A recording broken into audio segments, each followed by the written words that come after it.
There's a lot of hullabaloo over Uber's CEO talking about, cannabis is something we could deliver. But that's just someone talking. That's just someone not recognizing the entire model of Uber isn't allowed under any regulatory framework in any state.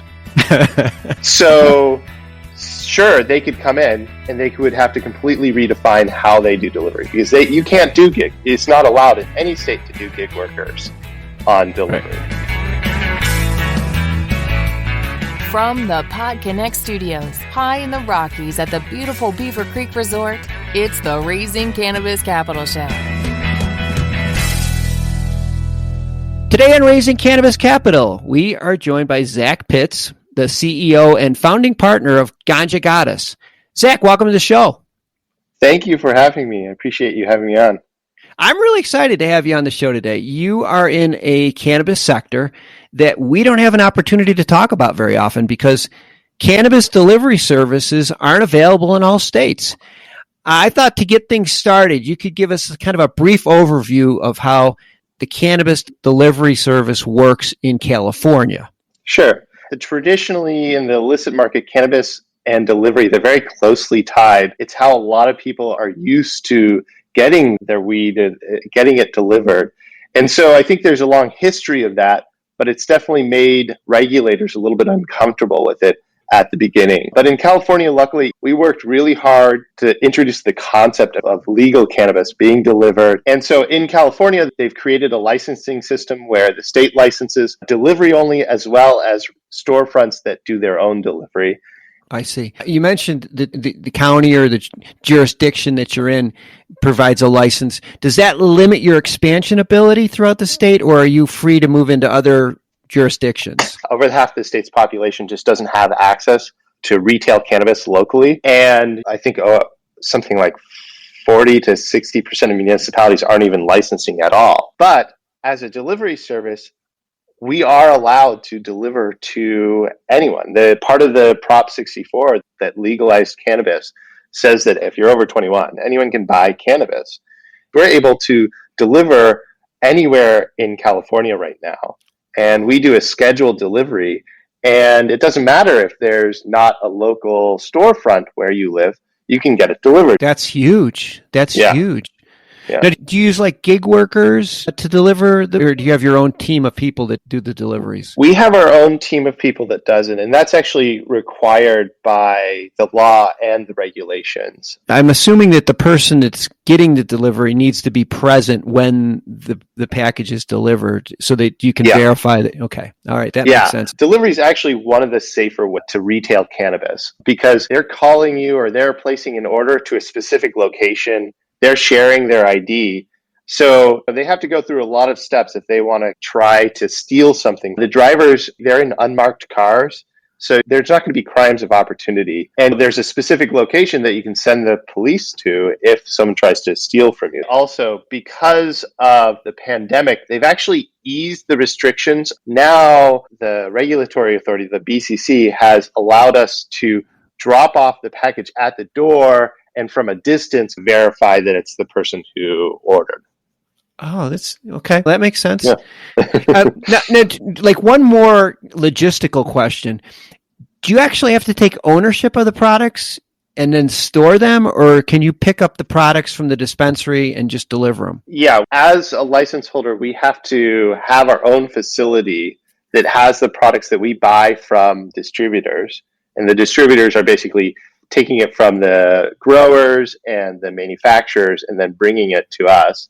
You briefly touched on the pandemic, and I know you recently released a report on a poll that you conducted during the pandemic. How has cannabis consumer purchasing changed? This is going to get into kind of some high-level discussion. The entire economy has been moving over to e-commerce. Amazon has obviously decimated the big box stores, but it's starting to happen for smaller businesses as well. And it's happening across the board. And so there's a movement to just of the convenience, of the ease, of the cheaper nature of e-commerce to want to do it in everything. And it works in pretty much everything.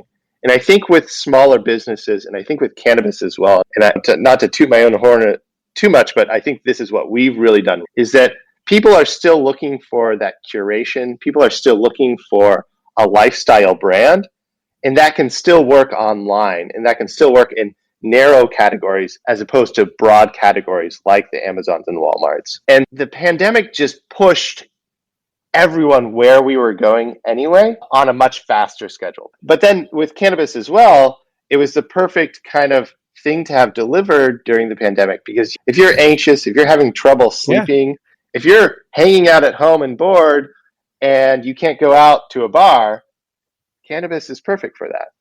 I didn't even think about this earlier, but man, that pandemic, it hurt so many people, but there are businesses like yours that you were in the right place at the right time. You mentioned something earlier about Amazon, and I guess as an investor, I'd have to ask you about the elephant in the room. If the big boys like Uber and Amazon get into the cannabis delivery system, how do you compete?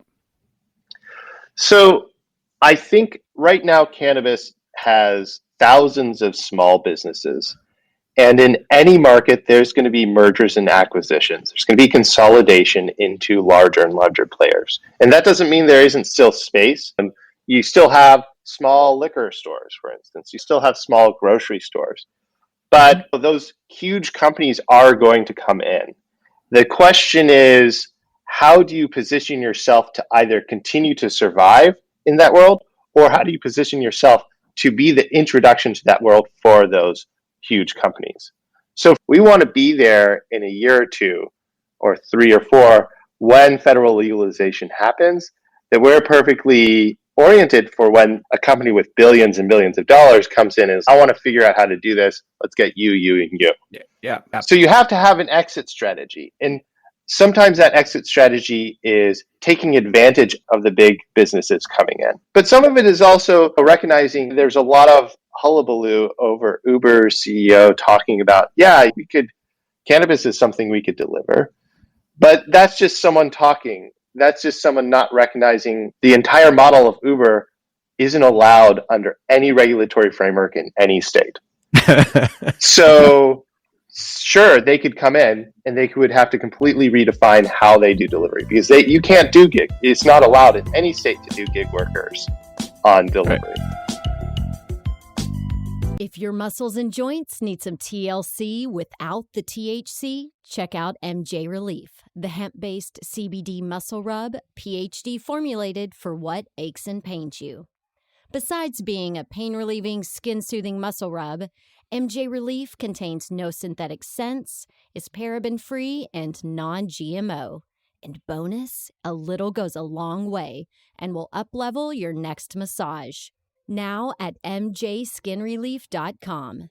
That's mjskinrelief.com. Yeah, a lot of very successful people from other industries have learned quickly how unsuccessful they are in the cannabis industry, because everything is different. That's funny that you mentioned that, because a lot of the early investment and a lot of the early startups in cannabis in California, they treated the companies like tech companies. And that was their first mistake, where cannabis, you have a physical product. At the end of the day, it's a logistical business. It's not a software business. In a tech company, you can spend lots of money, build the software, and then you don't have a lot of costs to sell that software or that service or whatever. With cannabis, it's not the opposite. You have a product that you physically have to make or sell, and so you can't burn through the capital in the same way. Yeah. Like I said, a lot of very successful people got their lunch handed to them in the cannabis industry already, and they continue to. You mentioned that you're raising capital. Are you using the capital for expansion? Can you tell us a little bit more about your current raise? Sure. We're able to deliver everywhere in California, and we don't compete on speed of delivery. We do scheduled next day deliveries, but we cover the entirety of California, including all those areas that don't have retail access, or the suburbs that might have a lot of people interested in cannabis. Maybe they only have one shop and they don't really like that shop that much. And then we're a lifestyle brand. And this is really where my partner comes in. Is she's an older woman, and she's not part of the traditional pot bro lifestyle. She wants to see cannabis represented as part of being healthy, a part of being happy, of having fun. She wants to see it appeal to her as a woman. not a 20-year-old man. We really tried to capture that and create a platform that is familiar to people who are used to normal e-commerce, that really takes those consumers who are interested but not as experienced in cannabis and bring them into the market. Because right now it ranges between like 15 to 20% of the population in legal states uses cannabis. And it could be a lot bigger. And I think the rest of the people, they just need that introduction. And once they get that introduction, they're very loyal. And I've been speaking a lot, I'm sorry, without quite answering your question. All of our growth has been largely through some basic SEO and word of mouth. And we've had tremendous growth that way, but we've spent maybe 2 or 3% of revenue on advertising. And so we want to expand the people that we're reaching. We want to do like actual advertising campaigns. We want to expand to other states. We know that our model works here in California, and we know it'll work in other states. And so we've had those preliminary discussions. And we could do all of these things on our own, but we know with investment we can do it faster. We can grow that much faster and be that much more ready when federal legalization happens and when the larger push of merger and acquisitions happen. I think that's a good strategy. I think that's a good strategy. Yeah. And for investors, we will have all of Zach's information and Ganja Goddess information in the show notes. And if you're a consumer and you want to have your cannabis delivered to your door next day, you can just click the link and place your order directly. Zach, I appreciate you being on the show today. This was a lot of fun. Good stuff. Yeah, it was a good conversation. Thank you, Dan.